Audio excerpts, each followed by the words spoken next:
Nesta sessão eu vou continuar com alguns dos segredos das orações atendidas.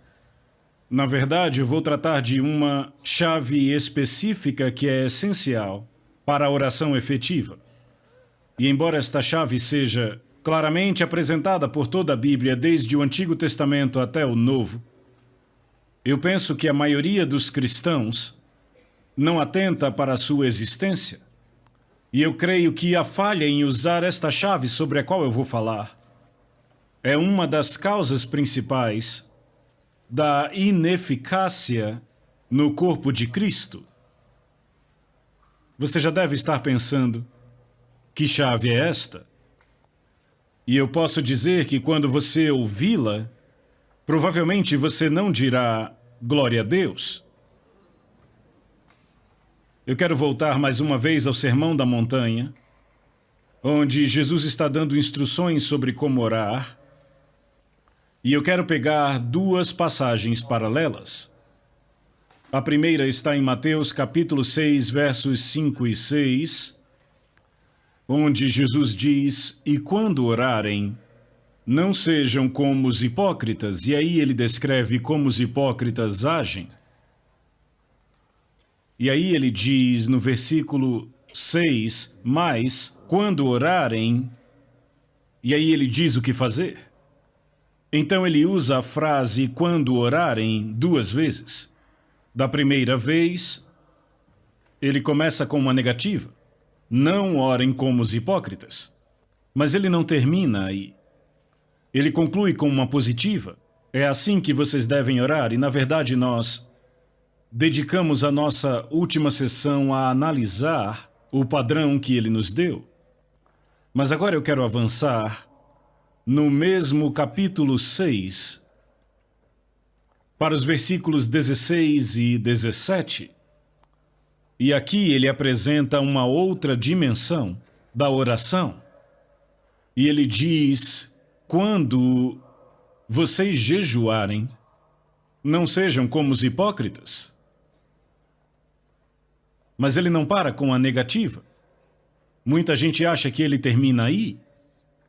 Mas ele continua no versículo seguinte: "Mas quando vocês jejuarem..." E aí ele nos diz como fazer isso de uma forma aceitável a Deus. Agora, eu acho que vocês percebem que há um paralelo bem próximo entre o que Jesus diz sobre orar e o que ele diz sobre jejum. Primeiro ele diz: "Quando vocês jejuarem..."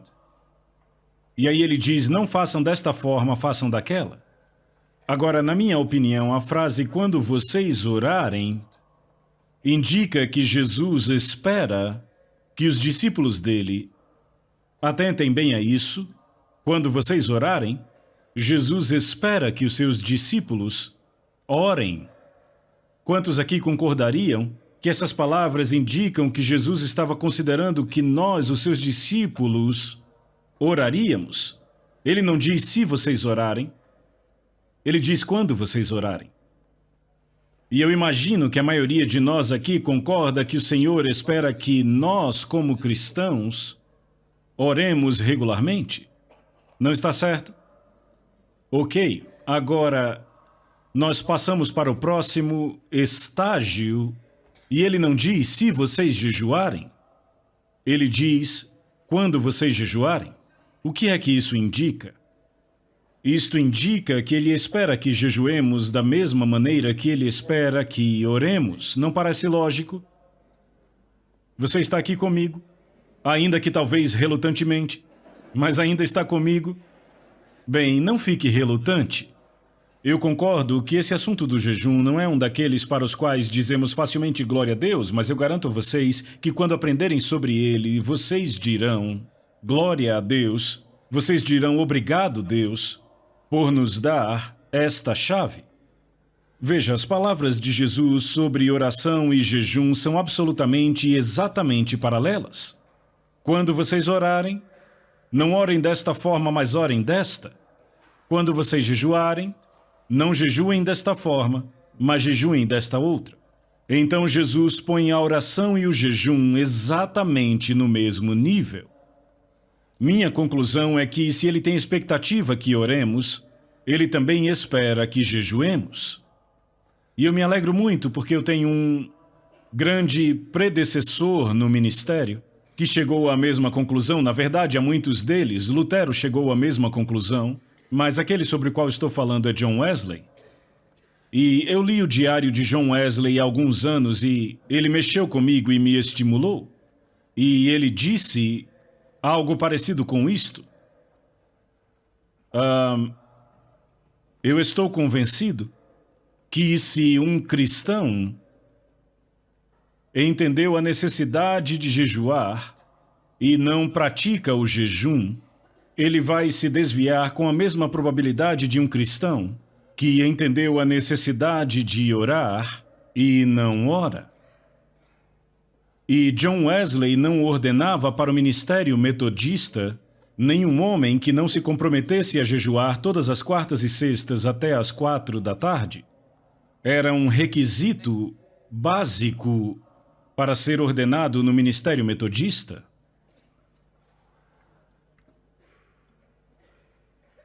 Você pode dizer, bem, qual é o propósito de jejuar? É só para tornar a vida mais difícil para mim? Para me negar o prazer?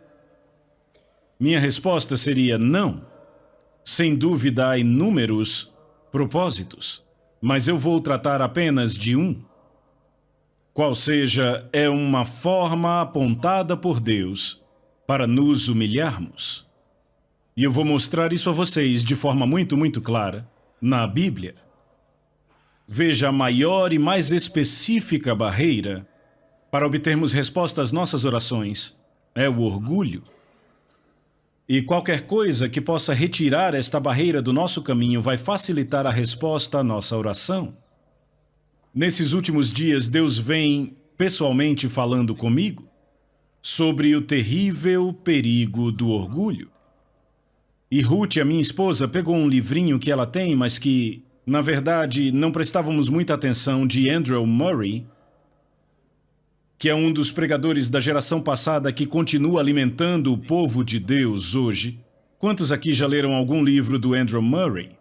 Bastante gente aqui, isso é muito bom. Eu não sei quem conhece o livro, no original o título é A Humildade do Nosso Senhor. Ele vem sendo republicado com um título mais simples, eu acho que ficou só Humildade. E eu o li algumas semanas atrás, e ele realmente falou comigo profundamente sobre a minha própria vida. Eu já odeio o orgulho há anos, mas eu obtive uma nova visão do quão perverso e do quão maligno o orgulho é, e de como ele nos afasta de todas as bênçãos que Deus tem para nós. Essa mensagem vai por toda a Bíblia. É uma verdade universal. Ela não foi demonstrada primeiramente na Terra. Sabe, a primeira demonstração do mal do orgulho? Qual foi o primeiro pecado da história do universo? Me digam. Orgulho, sim, quem cometeu o pecado? Lúcifer, isso mesmo, um anjo, no céu. E se aquele orgulho, se o pecado do orgulho pôde ser cometido no céu, fazendo com que um anjo perdesse o seu lugar, quanto mais suscetíveis estamos ao pecado do orgulho devido à natureza pecaminosa nesta terra. Eu vou dar aqui 3 passagens da Bíblia que tratam de orgulho e de humildade. A primeira fica em Lucas 14, versículo 11. E é o final de uma parábola onde Jesus explica como agir quando se é convidado a um banquete. Em Lucas 14. E sabe, nós somos convidados para banquetes hoje em dia, às vezes. Eu fui convidado para um ontem. E Jesus disse, ele era tão prático.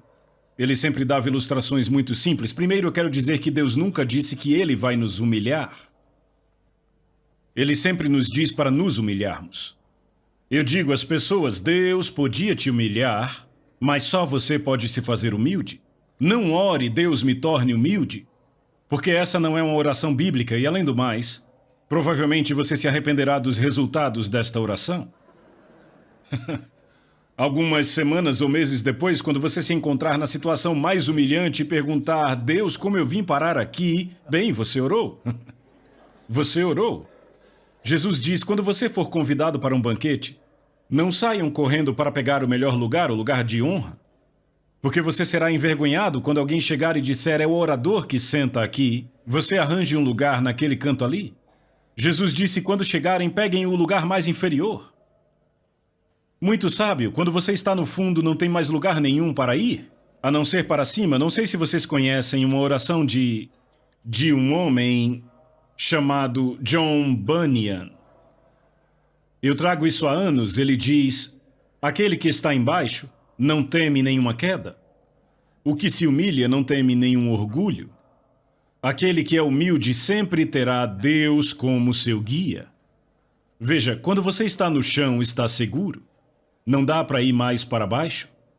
Muito raramente eu ministro em reuniões públicas grandes como esta, sem antes tomar meu lugar de rosto no chão, de joelhos, diante do Senhor. E eu digo a vocês, antes desses encontros, Ruth e eu ficamos assim por muito tempo. É ali que eu me sinto realmente seguro, lá no chão. Então Jesus disse no fim da parábola: se você não quer ser envergonhado, evite a situação. Não vá sentar na melhor mesa. Sente no lugar mais inferior e só terá um lugar para ir, para cima. E ele resume tudo nestas palavras, em Lucas 14:11.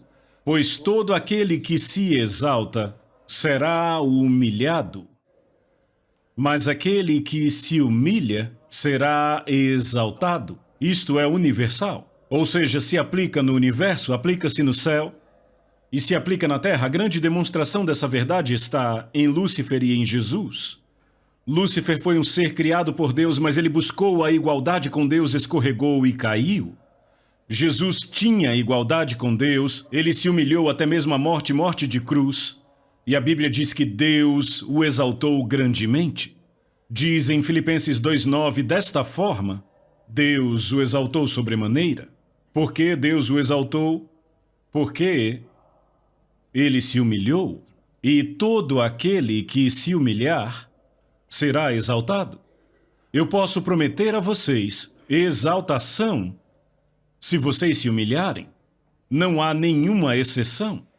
Eu tenho uma série de mensagens com este título: O caminho para cima fica embaixo. Quanto mais para baixo você vai, mais você acaba em cima. Não há nenhuma exceção para isto. Mas eu quero falar sobre a humildade como uma condição essencial para uma oração eficaz. E eu quero pegar algumas declarações para provar isto. Vamos começar em Tiago capítulo 4, versículo 10 e mais duas passagens que leremos. Tiago 4:10. Humilhem-se diante do Senhor e Ele os exaltará. Notem que ele diz humilhem-se, não diz ao Senhor para fazê-lo. É você que faz. Deus é que exalta se você se humilha. E uma passagem muito semelhante em 1 Pedro, capítulo 5, eu e Ruth proclamamos esta antes da mensagem passada. Verso 6, portanto, humilhem-se debaixo da poderosa mão de Deus para que ele em tempo oportuno os exalte. O verso anterior diz: Deus resiste aos soberbos, mas dá graça aos humildes. Então, se você vai até Deus em oração com o seu orgulho, Deus estará te resistindo. E adivinha quem empurra com mais força? Você não pode se aproximar de Deus em orgulho. Lá em Salmos diz que o Senhor conhece os orgulhosos de longe, e ele os mantém longe. Não há acesso a Deus com orgulho. Então, qualquer coisa que nos permite nos humilharmos é uma bênção que não tem preço, mesmo que não seja muito agradável na hora. E uma das formas bíblicas apontadas para nos humilharmos é jejuando. E eu vou mostrar isso direto da Bíblia. Eu quero começar com uma declaração de Davi, uma declaração muito simples, em Salmo 35, versículo 13, onde ele diz: eu humilhava a minha alma com o jejum. Algumas traduções dizem eu afligia a minha alma, mas no original em hebraico é eu humilhava a minha alma. Por que você precisa humilhar a sua alma? Bem, a sua alma é a parte arrogante em você. É a parte autocentrada, é a parte egoísta. Sua alma tem 3 funções principais: a vontade, o intelecto e as emoções. E ela expressa isso nas seguintes frases: eu quero, eu acho, eu sinto. E Deus diz que o que você quer não é importante, o que você pensa não é importante, o que você sente não é importante. O que é importante é a minha vontade. E se você quer se alinhar à minha vontade, você tem que tratar a sua alma. E uma forma de tratar a sua alma é humilhar a sua alma com o jejum. Eu lembro que há alguns anos eu preguei uma mensagem assim, em Washington, D.C., e lá havia um advogado cristão. Ele entendeu a mensagem e disse: amanhã eu vou fazer isto. Então amanhã vou jejuar. E ele fez, e ele teve um dia miserável. Toda vez que ele passava por um restaurante, sentia o cheiro da comida. Quando passava por uma confeitaria, ele parava, olhava para a vitrine. Foi um dia miserável. Então, ao final do dia, ele deu uma lição ao seu estômago. Ele disse: ei, estômago, você me causou muitos problemas hoje. Você me trouxe vários desconfortos desnecessários. Então, por isso, eu vou te punir. Eu vou jejuar amanhã também. Veja, isto é humilhar a sua alma, é trazê-la à sujeição. Deixa eu dizer isto. O estômago é um maravilhoso servo, mas é um mestre terrível. Quem é o mestre em sua vida? Você ou seu estômago? Boa pergunta. É uma pergunta que todos temos que fazer. Acredite, pessoas no ministério não estão isentas desta pergunta. Eu já lutei batalhas contra meu estômago várias vezes. Mas quando obtive a vitória, eu fui abençoado. Nem sempre imediatamente, nem sempre dramaticamente, mas de um jeito ou de outro, eu recebi a bênção de Deus. E aí, se eu me torno arrogante, a bênção de Deus se afasta. E eu digo: Deus, o que acontece? E ele gentilmente indica de uma forma ou de outra: você se tornou orgulhoso e autocentrado de novo, quis do seu jeito. Você está deixando sua vontade e sua alma falarem. Ela tem que ser trazida à sujeição à minha vontade, à minha palavra e ao meu jeito. Então vamos ver alguns exemplos, na verdade apenas 2. Vamos ver o dia da expiação. Em Levítico capítulo 16, versos de 29 a 31. Levítico capítulo 16, versículos de 29 a 31. Veja, este é um capítulo bem longo, e são as ordenanças para o dia da expiação, que o povo judeu chama de Yom Kippur. E este é o dia mais sagrado do calendário judaico até hoje. E ele descreve a maneira como Deus ordena o sacrifício pelo perdão dos pecados de Israel. E tudo dependia daquele sacrifício, todo o futuro e destino daquela nação dependia do sacrifício. Mas no meio da descrição do sacrifício, Deus também requer uma resposta do seu povo. E a resposta que ele requer é que eles afligiriam suas almas. Esta é a tradução comum. Mas a palavra traduzida como afligir é mais frequentemente encontrada como humilhar. Então Deus requer que o seu povo humilhe suas almas. E esta é uma verdade muito significante. O sacrifício era algo que eles não conseguiam organizar. Estava fora da capacidade deles de prover, vinha inteiramente da graça de Deus, mas eles não podiam se beneficiar do sacrifício, a não ser que atendessem às condições de Deus e humilhassem suas almas. E também serve para nós cristãos. O sacrifício de Jesus na cruz é completo, perfeito, não podemos adicionar nada a ele, não podemos tirar nada dele, mas se queremos nos beneficiarmos dele, temos que atender às condições de Deus, assim como foi com Israel. E esta foi a condição que Deus determinou. Versos 29 em diante de Levítico 16. Isso vos será por estatuto perpétuo. No 7º mês, aos 10 dias do mês, afligireis a vossa alma, e nenhuma obra fareis, nem o natural, nem o estrangeiro que peregrina entre vós, Porque naquele dia o sacerdote fará expiação por vós, para purificar-vos, e sereis purificados de todos os vossos pecados perante o Senhor. É sábado de descanso solene para vós outros, e afligireis a vossa alma. É estatuto perpétuo. Agora, o povo judeu sempre entendeu muito bem, e com bastante precisão, que a frase afligireis a vossa alma significa jejuar. Ficar sem comida, de fato e de verdade. Naquele dia, normalmente ficavam sem comida, nem bebida. A propósito, deixa eu definir jejum para que possamos avançar. Minha definição de jejum é se abster de comida para propósitos espirituais. Frequentemente também de bebidas, mas, falando de forma geral, não é. E se você se abstém de líquido, cabe a você decidir.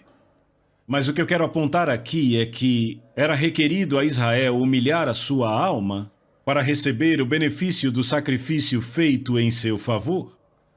E o povo judeu, por cerca de 3.400 anos, sempre soube que humilhar sua alma significava jejuar.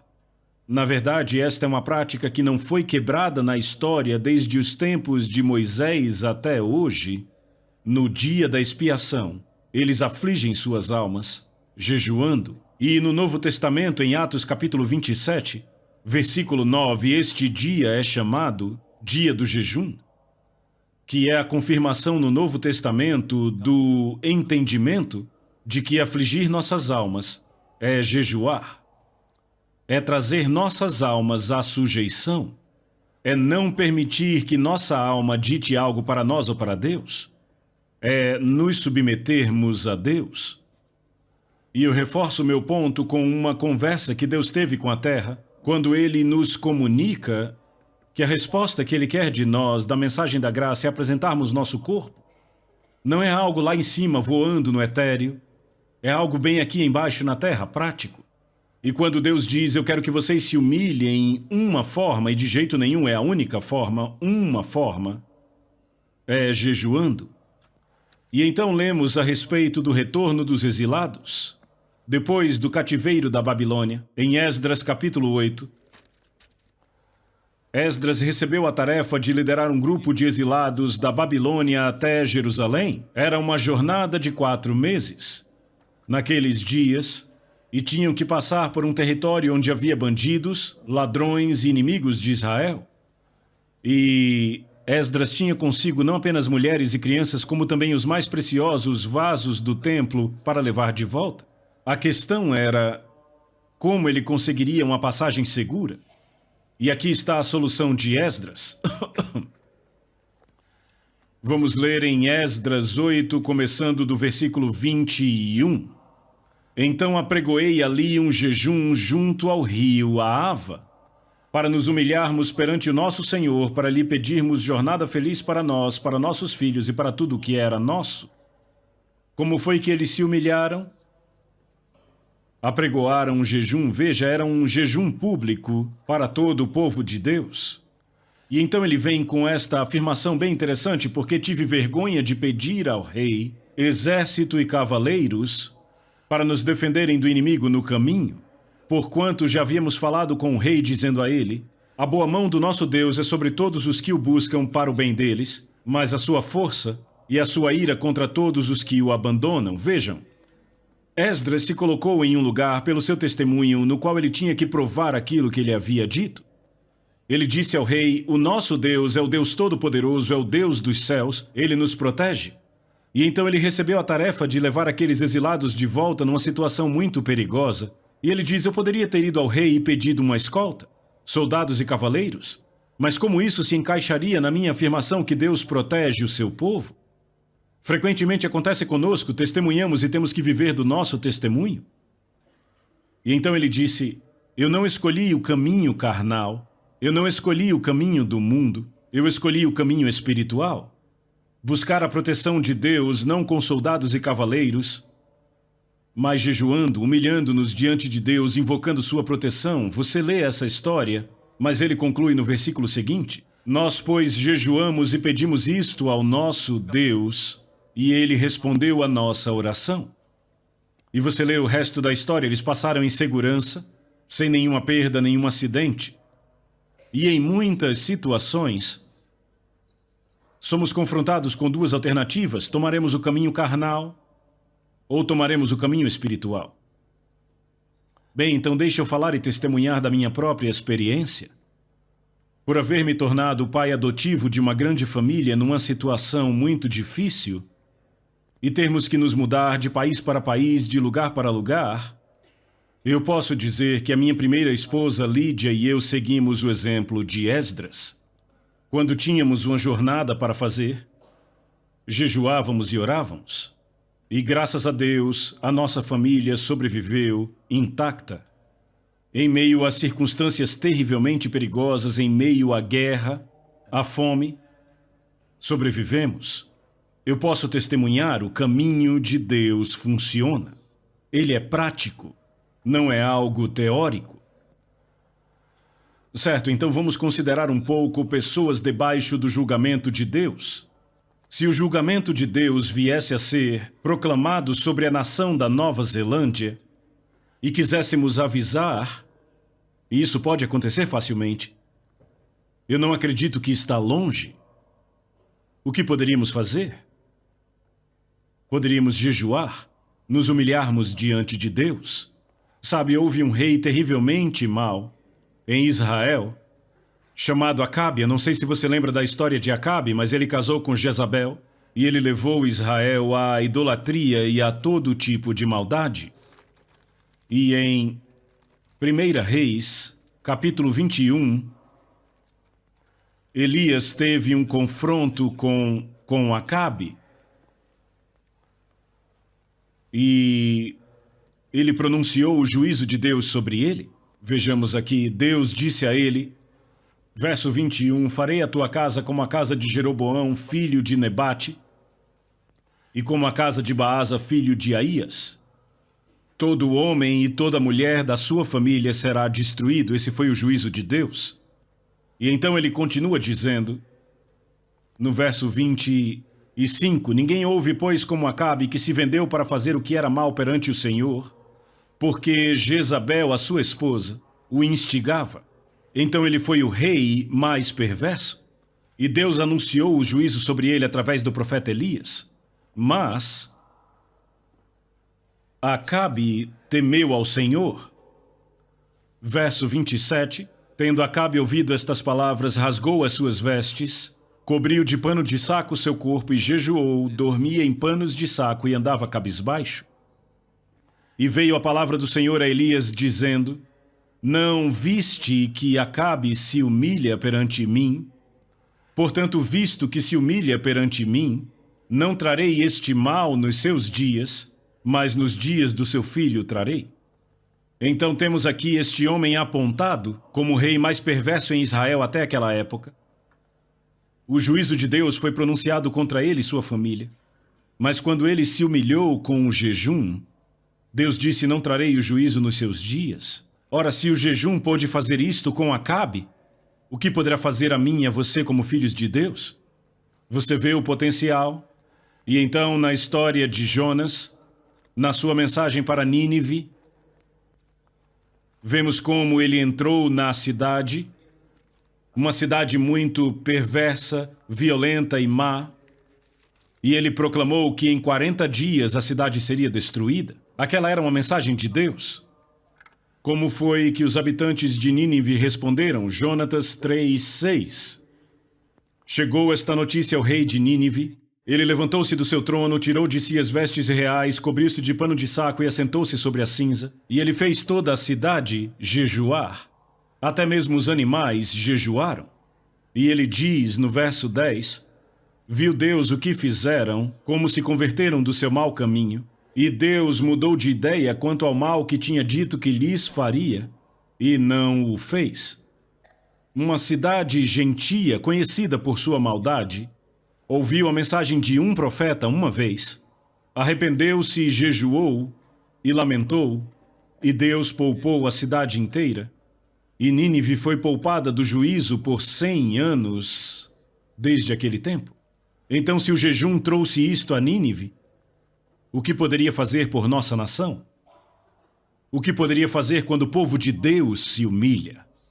clamando por ele. E então, para evitar o desastre, se lermos o livro de Esther, veremos como um homem chamado Amã conseguiu elaborar o seu plano. Era um complô, na qual toda a nação dos judeus, no território do reino da Pérsia, seria destruída. E eu presumo que cada judeu na terra naquela época estava naquele reino porque era constituído de 127 províncias e se estendia da Índia até a Etiópia. E o decreto saiu, mas havia no Palácio Real uma judia, cuja nacionalidade não era conhecida, Esther, e o seu primo Mordecai mandou uma mensagem para ela e disse: não pense que você escapará diferentemente de cada judeu neste palácio, porque quem sabe você não está aí para um tempo como este? E Esther lançou um desafio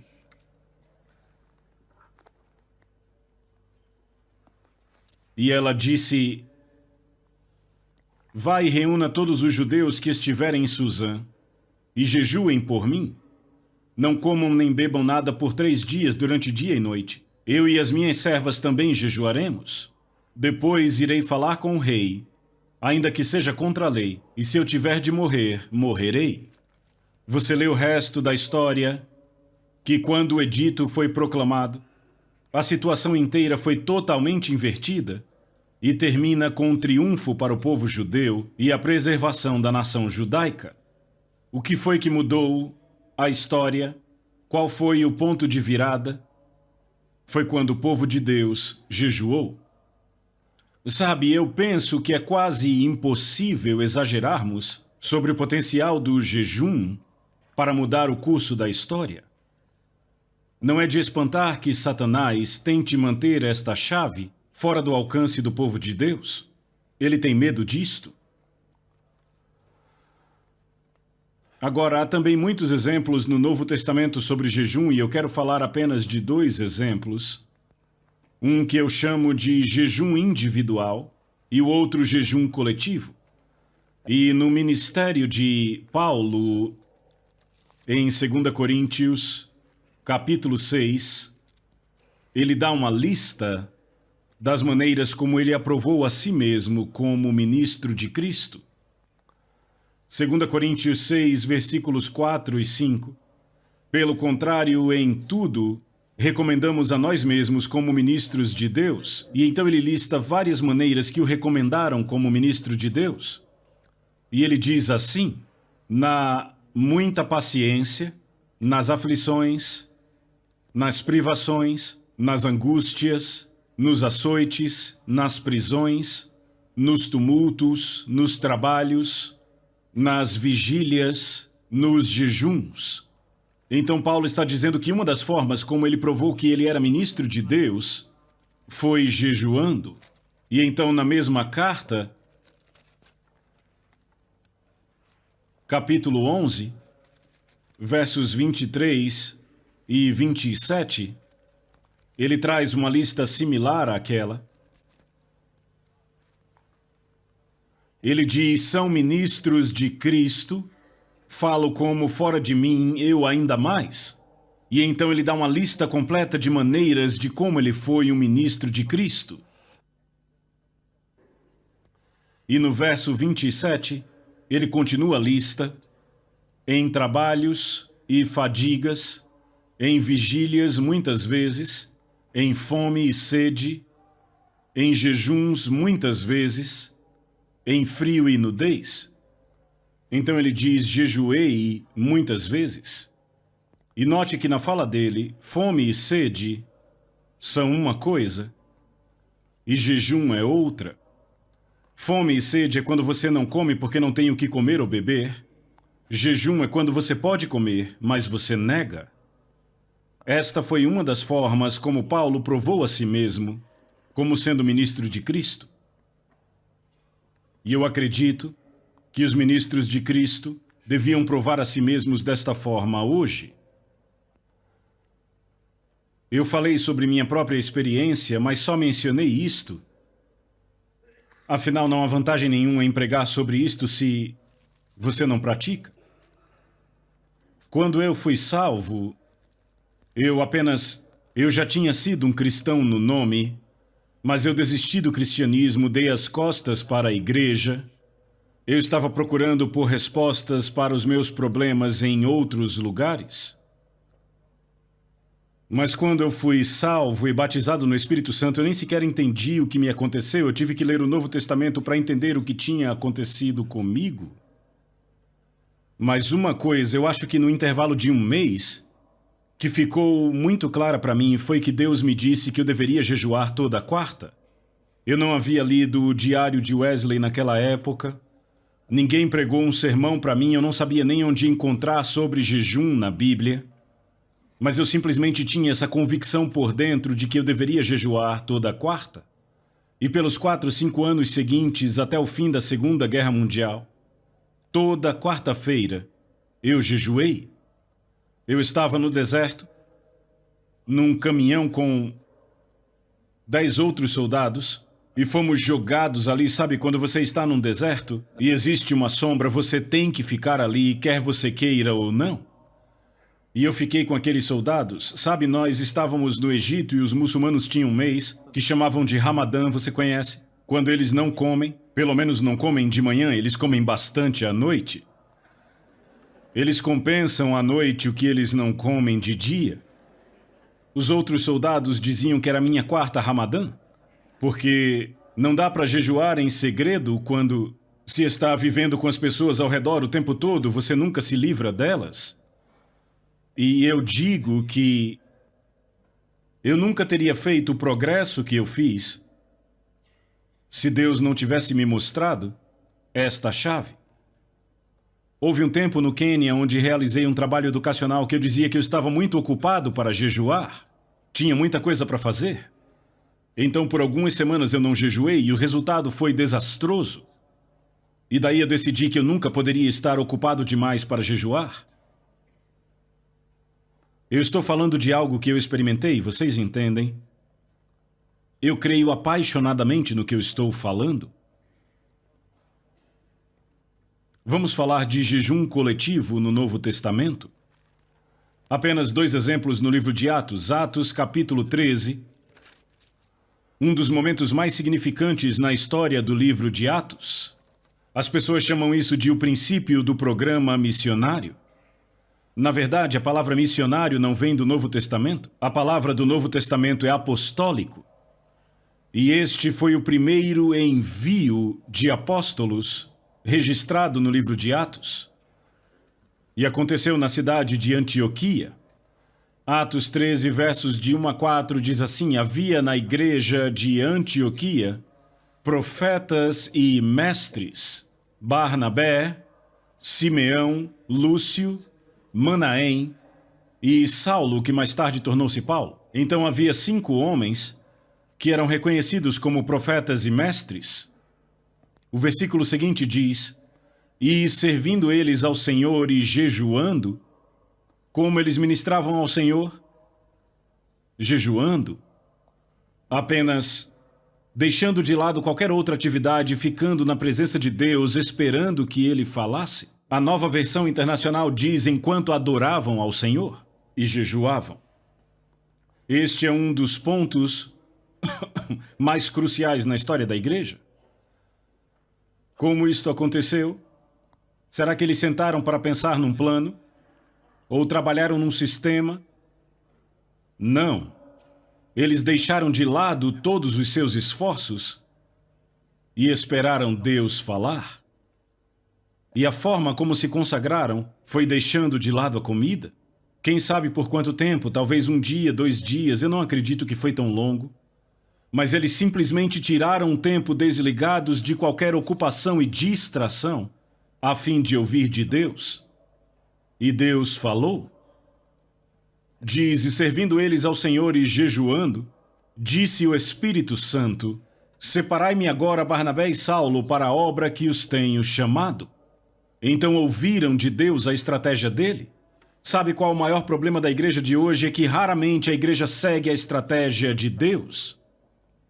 Raramente. Temos nossos próprios planos, nossos programas, nossos sistemas, e a maioria deles não foi Deus quem iniciou. E Deus só se compromete a concluir aquilo que ele iniciou. Paulo diz em Filipenses 1,6: estou plenamente certo de que aquele que começou a boa obra em vós há de completá-la. Jesus diz: eu sou o Alfa e o Ômega, o princípio e o fim. O que ele começa, ele vai concluir. Mas o que ele não começa não tem compromisso de concluir. O que é importante é descobrir o que Deus está começando. Qual é o plano de Deus? Como podemos ouvir de Deus? E a igreja antiga estabeleceu o padrão. Eles tiraram um tempo de tudo, incluindo de comer, e disseram: temos que ouvir de Deus. E eles ouviram. Deus disse: bem, eu tenho um plano. Eu quero que separem 2 homens, Barnabé e Saulo, e os enviem. Não os enviaram imediatamente? Ouçam. Diz: então, jejuando e orando, e impondo sobre eles as mãos, os despediram. Então jejuaram de novo. Da primeira vez jejuaram para saber a vontade de Deus. Da segunda vez jejuaram para comprometer aqueles homens a cumprir a vontade de Deus. E o versículo seguinte diz: enviados, pois, pelo Espírito Santo. E a palavra enviados aí vem de uma bela palavra grega que significa enviados e acompanhados. O Espírito Santo não disse apenas vão, disse vão e eu vou com vocês. E este foi o princípio do ministério apostólico. Naquela época foram chamados de profetas e mestres. Mas no capítulo seguinte de Atos, capítulo 14, verso 14, diz: quando os apóstolos, Barnabé e Paulo, quando eles se tornaram apóstolos? Quando foram enviados pela igreja. Veja, o apóstolo é aquele enviado. Isso é tremendamente importante porque isto indica uma forma bíblica de como podemos instituir o ministério apostólico. Quantos de nós acreditam em profetas e mestres? Você acredita que há profetas e mestres na igreja hoje? Eu certamente acredito que existem. Se profetas e mestres esperaram por Deus jejuando e buscando, isto abre um padrão, uma forma bíblica de Deus enviar apóstolos. Quantos acreditam que pode haver apóstolos na igreja hoje? É uma boa coisa, porque são postos na igreja para aperfeiçoá-la. Se tivessem sido banidos, a igreja nunca estaria completa. Então, o momento mais decisivo daquele período foi o envio daqueles apóstolos. No que isto resultou? Digam em uma palavra: não ouvi na igreja. Agora, eles ganharam muitas pessoas para o Senhor nas cidades que visitaram, e então tiveram que estabelecer igrejas. Primeiramente tinham grupos de discípulos, e depois tiveram que construir igrejas. Qual foi o ponto de transição de um grupo de discípulos para a igreja? Quais pessoas tiveram que ser levantadas? Me digam. Presbíteros, isso mesmo. Foi aí que os discípulos se tornaram uma igreja, quando surgiram os presbíteros para governar. Então fizeram isso. Lemos em Atos 14. Verso 21, e tendo anunciado o evangelho naquela cidade e feito muitos discípulos, voltaram para Listra, Icônio e Antioquia, cidades onde já haviam pregado, fortalecendo a alma dos discípulos, exortando-os a permanecer firmes na fé e mostrando que através de muitas tribulações nos importa entrar no reino de Deus. Então, tendo levantado presbíteros em todas as igrejas e orado com jejum, os recomendaram ao Senhor. Como levantaram presbíteros? Como entraram na mente do Senhor para saber quem seriam? Tem versões que trazem a palavra eleição. Sim, mas foi uma eleição de Deus. Como entenderam a mente de Deus? Qual foi a chave? Não ouvi vocês? Jejum, obrigado. Vocês veem 2 nomeações decisivas na obra da igreja: apóstolos e presbíteros. E na igreja antiga, ambas as nomeações foram alcançadas através da oração e do jejum. Por que esperaríamos fazer de alguma forma diferente em nossa época? Será que podemos melhorar este método? Deus nunca nos pediu para melhorar nada, apenas nos pediu para seguir. Entendem? Aqui está uma chave. E eu estou pondo ela em suas mãos. O que farão com ela? O que os cristãos desta nação vão fazer com esta chave? O que os cristãos da Austrália farão com esta chave? O que os cristãos da Inglaterra farão com esta chave, África do Sul e todas as outras nações onde esta mensagem chegar? Você acha que Deus mudou? Será que encontramos uma maneira melhor? Certo, então agora eu quero apontar duas conclusões. A primeira está na conhecida passagem em 2 Crônicas 7,14. Eu a chamo de esperança para uma nação. Esperança para uma nação. Quantos sabem o que 2 Crônicas 7,4 diz? Muitos, graças a Deus.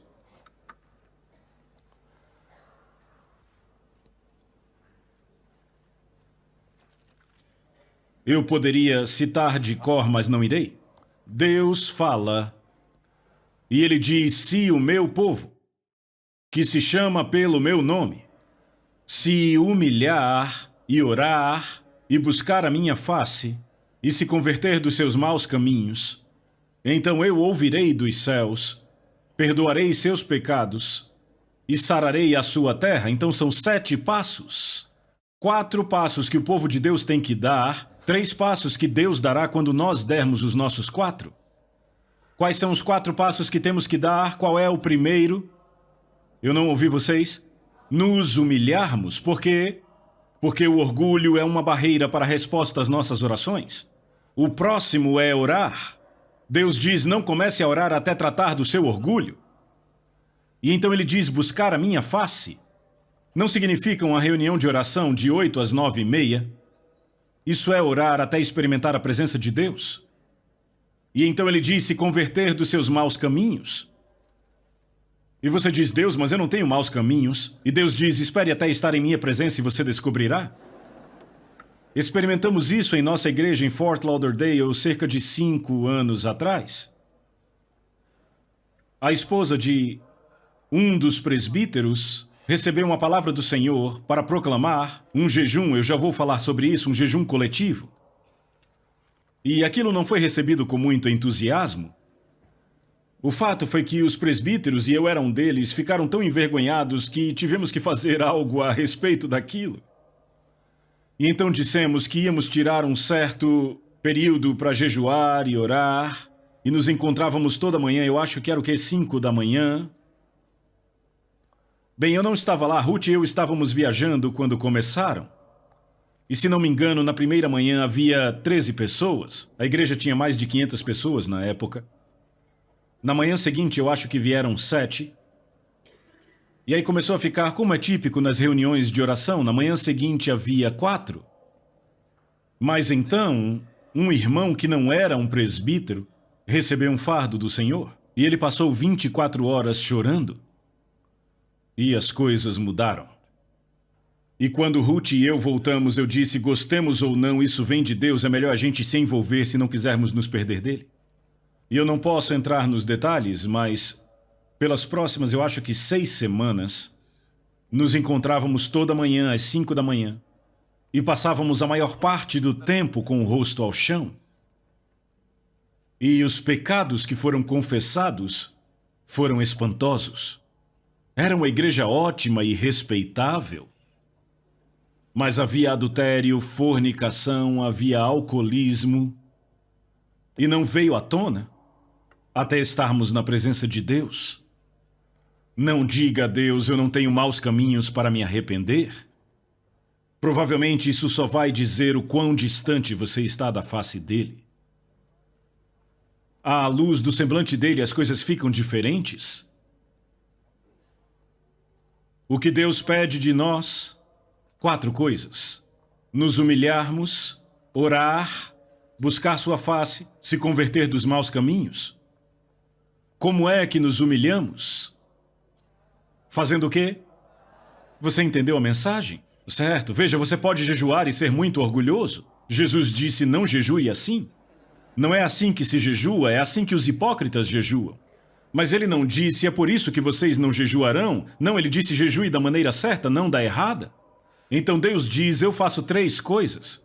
Se você faz as 4, eu faço as 3. Eu ouvirei, eu perdoarei os pecados e eu sararei a sua terra.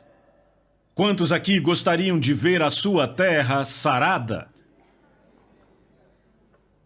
Será que Deus já te mostrou um caminho? Será que há um remédio bíblico? Eu creio que há. Vamos para uma última passagem na Bíblia. Joel capítulo 2.